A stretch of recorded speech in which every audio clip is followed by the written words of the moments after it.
नमस्कार शेतकरी मित्रांनो.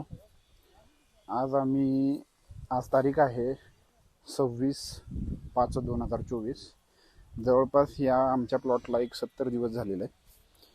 आज आपल्या ह्या प्लॉटमध्ये आम्ही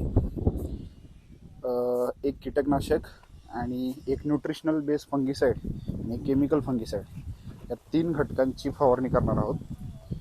त्यामध्ये पहिलं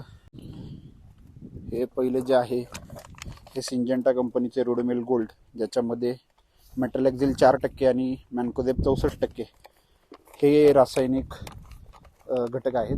दुसरे जे आहे ते बायर कंपनीचं मोवेंटो एनर्जी, हे 2 वे सिस्टमिक कीटकनाशक आहे. ह्याच्यामध्ये इमिडाक्लोप्रिड 11.01% आणि स्पायरोटेट्रामेट 11.01% हे प्रमाण आहे.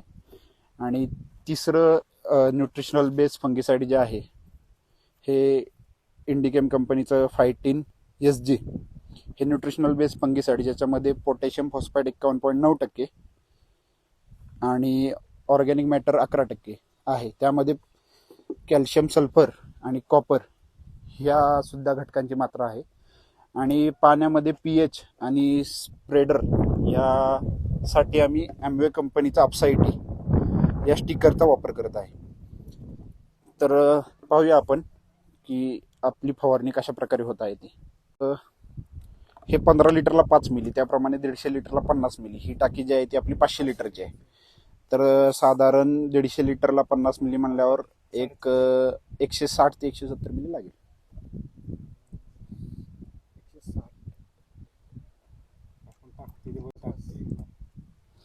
सुरुवातीला प्रथम पाण्यामध्ये स्टिकर, जे की pH ही बॅलन्स करतं आणि स्टिकरचंही काम करतं, ते आधी सुरुवातीला टाकून घ्यायचं. त्याच्यानंतर आपण मोवेंटो एनर्जी, हे 2 वे सिस्टमिक कीटकनाशक आहे ते टाकणार आहोत. ह्याचं प्रमाण आपण लिटरला 1 मिली घेतलेलं आहे. या 500 लिटरच्या टाकीला आपण 500 मिली टाकणार आहोत.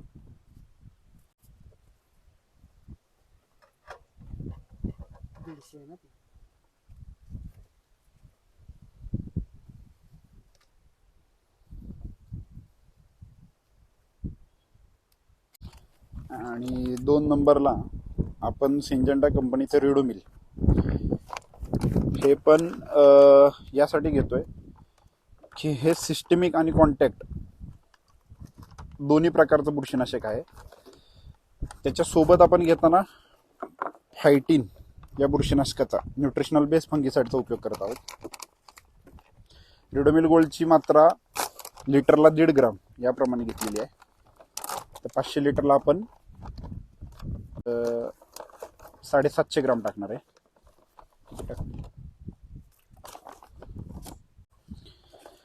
रिडोमिल गोल्ड टाकताना हे संपूर्ण पॅकेट सहित का टाकतो, कारण की ते डिझॉल्व प्लास्टिक असते आणि ते बायोडिग्रेडेबल पण आहे, त्यामुळे त्याची काय पाण्यामध्ये अंश कुठल्याही प्रकारचे राहत नाहीत. 3 नंबरला आपण फायटीन, हे इंडिकेम कंपनीचं न्यूट्रिशनल बेस फंगिसाईड आहे, ते सुद्धा आपण लिटरला साधारण 2 ग्राम, म्हणजे 500 लिटरला 1 किलो या प्रमाणात घेतलेलं आहे. ह्याच्यामध्ये तुम्ही पाहू शकता की निळसर कलरचे जे कण दिसत आहेत ते कॉपरचे आहेत.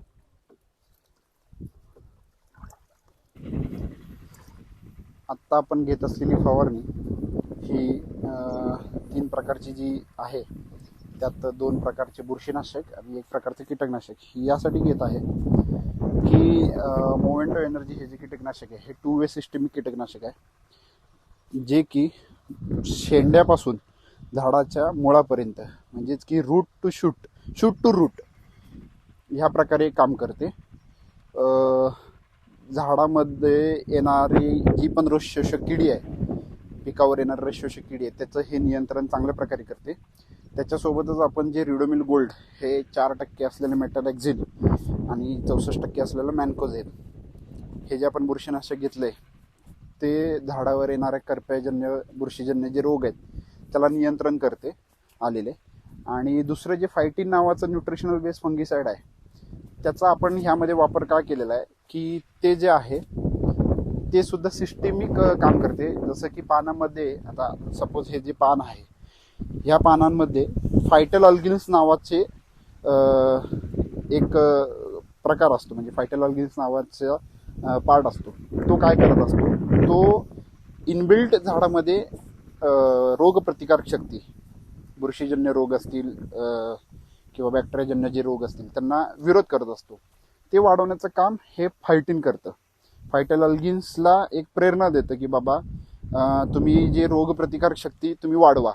अशा प्रकारे वाढवण्यासाठी आपण त्या फायटिन या न्यूट्रिशनल बेस फंगिसाइडचा आपण ह्या स्प्रेमध्ये वापर केलेला आहे.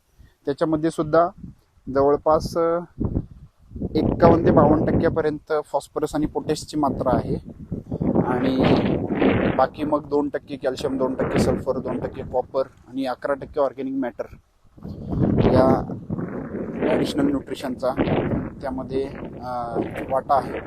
सोबत आपण फक्त स्टिकर घेतलेला आहे जे की ॲम्वे कंपनीचा वेबसाईट आहे. तुम्ही पाहू शकता आपला हा 2 एकराच्या प्लॉटमध्ये जबरदस्त असं फुलकळी आहे, सेटिंग आहे, सगळ्या गोष्टी जिथल्या तिथे. शेतकऱ्याचं नियोजन खूप सुंदर आहे. अल्टरनेट डे स्प्रे आहे, अल्टरनेट डे फर्टिगेशन आहे.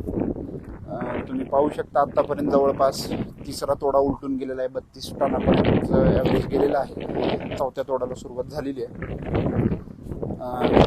या वर्षी आपण मागच्या वर्षी आपलं जवळपास 83 टनापर्यंत उत्पादन केलं होतं. यावर्षी आपण एक लक्ष ठेवलेलं आहे की आपण जवळपास 45 टन एकरी उत्पादन काढायचं आहे. त्यानुसार आमची वाटचाल सुरू आहे. बघूया यावर्षी आपल्याला उत्तम असं उत्पादन मिळू शकेल ह्याची आशा आहे. धन्यवाद.